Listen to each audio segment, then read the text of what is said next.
सो दोस्तों, welcome to Falcon Riders India और RTX 300 नाम तो सुना ही होगा।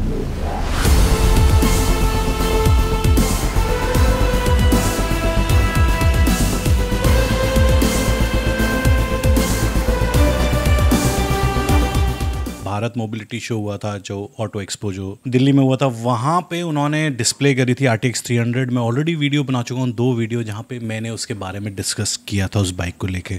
तो उन चीज़ों को फिर से डिस्कस नहीं करते हैं, आगे बढ़ते हैं। पर बात उन्हीं वीडियो से स्टार्ट होती है कि एक्चुअल में जो उन्होंने बाइक लॉन्च करी थी, लॉन्च नहीं करी थी, सॉरी रॉन्ग वर्ड, उन्होंने जो बाइक दिखाई थी भी, मतलब हम सबको नहीं दिखाई थी। जो मेरे को सुनने में आया कि मोदी जी को दिखाई थी जब वो आए थे, और फिर दिखा के फटाफट उन्होंने उसको हटा दिया। मुझे ऐसा लगता है कि यहाँ पे उन्होंने 2 गलतियां की, बड़ी मेजर गलती मेरे को ऐसा लगता है, इंडियन मार्केट और इंडियन लोगों के माइंडसेट को देखते हुए। पहली चीज, जब अभी लॉन्च नहीं करनी थी आसपास आने वाले टाइम पे, मुझे लग नहीं रहा है कि आने वाले टाइम पे लॉन्च होने वाली है। और जो बात चल रही है इंटरनेट पे, शायद फेस्टिवल सीजन जब दिवाली होती है उस टाइम पे शायद ये लॉन्च हो, या फिर मुझे ऐसा लगता है कि एंड ऑफ द ईयर जब मोटोवर्स इंडिया बाइक वीक जब होता है गोवा में, उस टाइम पे जैसे इन्होंने अपना इंजन लॉन्च किया था, जो इसमें इंजन है वो वाला, उस टाइम पे शायद ये बाइक लॉन्च करें। तो एनीवे उसमें अभी बहुत टाइम है। तो मेरे को ऐसा लगता है कि जब शादी इतनी लेट होनी थी तो सगाई इतनी जल्दी करने का क्या फायदा, तभी कर लेते। अभी आपने उसको दिखा दिया है, फिर उसको छुपा दिया है।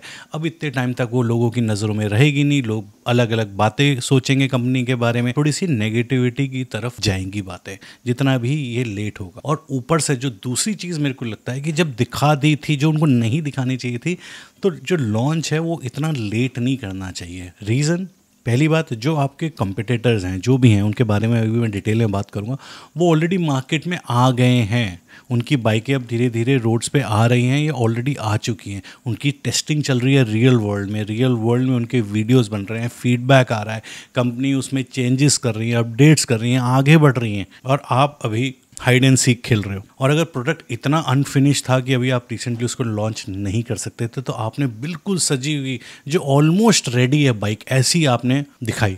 तो उसके बाद समझ रहे हो, जितना भी आप डिले करोगे ना, समहाउ आपके नेगेटिव की तरफ जाएगी। नो डाउट पैकेज बहुत बढ़िया होगा, देखने में लग रहा है बहुत बढ़िया होगा, भी बहुत बढ़िया, पर स्टिल क्यों आपने ये करा? क्योंकि आप दिखने में कितने भी अच्छे हो, कहते हैं कितने भी अच्छे हो, शायद आप इंटरनेट पे खूब बिकोगे, ऑलरेडी बिक रहे हो, मैं तो कह रहा हूँ। पर जब रियल वर्ल्ड आएगा ना, जब लोगों के पैसे निकलेंगे आपके लिए, वो जो चीज़ है वो आसानी से नहीं निकलते। वाहियाँ हो जाती हैं, बुराइयाँ हो जाती हैं, अच्छाइयाँ हो जाती है, इंटरनेट पे सब कुछ हो जाता है। पर एक्चुअल में जब रियल टाइम आता है ना कि खरीदने का, वो मेन होता है। अब उसमें क्या होता है कि इंसान रिलायबिलिटी देखेंगी बाइक की, वो अभी तक पता नहीं है, क्योंकि जब आएंगी रोड पे चलेंगी, लोगों के पास आएंगी, कुछ टाइम बीतेगा तब पता चलेगा। उसका इंजन का परफॉर्मेंस कैसा है वो भी सेम जब चलेंगी तब पता चलेगा। राइडिंग परफॉर्मेंस कैसी है, एर्गोनॉमिक्स कैसी है, देखने में तो बढ़िया है, पर इन सब चीज़ों की जब तक रोड पे नहीं आएंगी जब तक पता नहीं चलेगा।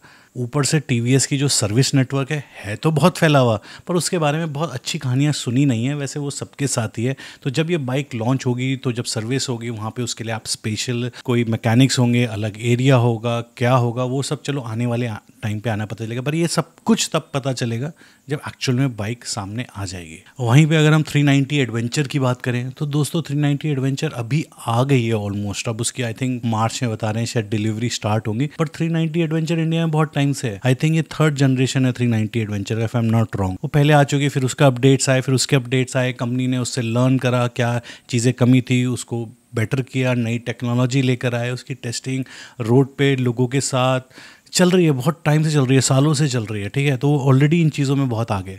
उसके बाद अगर हम दूसरी बाइक की बात करें, जैसे कि स्क्रैम्बलर की 400X, ठीक है, वो 1st जनरेशन है, अभी आई, पर ऑलरेडी मार्केट में है, लोगों का उस पर ट्रस्ट बढ़ रहा है, लोगों के फीडबैक्स आ रहे हैं, पॉजिटिव्स आ रहे हैं, नेगेटिव्स जो भी आ रहे हैं ऑलरेडी मार्केट में है, वो ऑलरेडी देयर।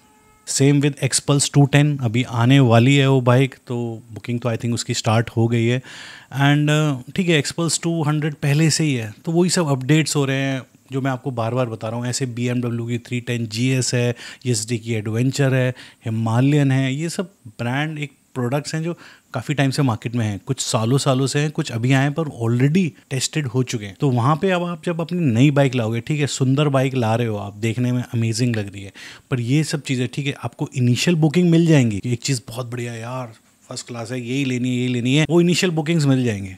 पर अगर आपको सिर्फ इनिशियल बुकिंग्स के लिए बाइक लॉन्च कर रहे हो तो बात अलग है, पर आपको इस प्रोडक्ट को एक लॉन्ग टाइम प्रोडक्ट बनाना है, कि RTX 300 सीरीज़ A, फिर सीरीज़ 2, सीरीज़ 3, सालों साल तक अगर इस प्रोडक्ट को बनाना है तो वो धीरे धीरे ही बनेगा। जब लोगों के पास आएंगी, चलेंगी, कुछ साल बीतेंगे, कुछ महीने बीतेंगे, कंपनी भी समझेगी, फीडबैक आएगा, बहुत कुछ आएगा। तो मेरे हिसाब से आई थिंक कंपनी की सोच तो यही होनी चाहिए कि लंबे समय तक चलना है। ये नहीं कि बस एक प्रोडक्ट आए, इतना फैंसी बनाओ, भयंकर बिक जाए, उसके बाद धीरे धीरे ठीक है जितना हो गया, उसके बाद खत्म करो, नया प्रोडक्ट लाएंगे। ऐसे आजकल बहुत सी कंपनियां, जो अभी मैंने पिछले वीडियो में बताया था, तो जापानीज में होता है कि जापानीज अपने प्रोडक्ट्स को थोड़ा सा ज़्यादा, I am so excited RTX को जब मैंने इसको पहली बार देखा था, टू बी हॉनेस्ट सेम, कि यार ये बाइक अमेजिंग है, मिनी टाइगर लग रही है, अपना भी इसमें कुछ अपनापन है, और जिस तरीके से पूरा सब डिज़ाइन है, लुक्स वेरी गुड। मतलब ऐसा मेरे को लग नहीं रहा था कि इस सेगमेंट में इतने सीजी में कोई भी बाइक इसके आसपास है when it comes to a tourer adventure. पर देन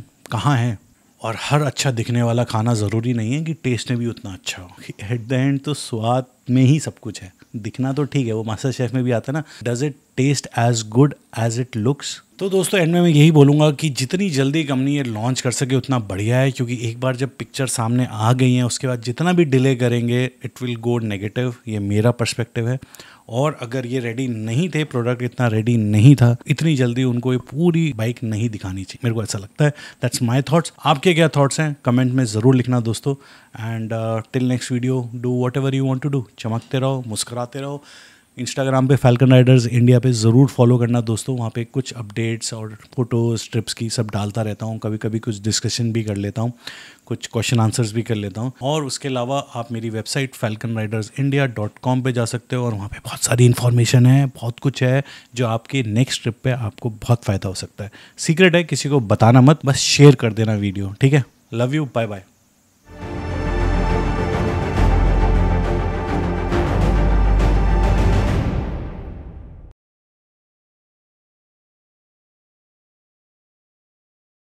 बस ये है दोस्तों POK में और इंडिया में अंतर। तो दोस्तों अभी लोचा हो गया था, तो उसने तो वापस भेज दिया, कह रहा जाओ, हो गया था कांड। तो अगर बाइक का नाम नहीं है तो बाइक नहीं जाएगी, बंदे का नाम नहीं है तो बंदा नहीं जाएगा, समझ रहे हो आप? वाह! तो दोस्तों हम आ गए हैं बिल्कुल LOC के पास। यू कैन फील इट, मतलब somehow it's in the air, क्योंकि इतनी सिक्योरिटी है, इतनी जांच हो रही है, इतना सब कुछ हो रहा है। ओह बिल्कुल सामने। तो इसी के साथ मेरे को रात बितानी है, एक रात और। अंधेरा होने वाला है, कंप्लीट पिच ब्लैक, मतलब पूरा अंधेरा, थोड़ी सी लाइट बची है आसमान में। तो मुझे ऐसा लग रहा है कि हम श्रीनगर तो नहीं जा पाएंगे, क्या पता चले जाएं, ये तो टाइम ही बताएगा। उसके लिए आपको थोड़ा सा इंतज़ार करना पड़ेगा।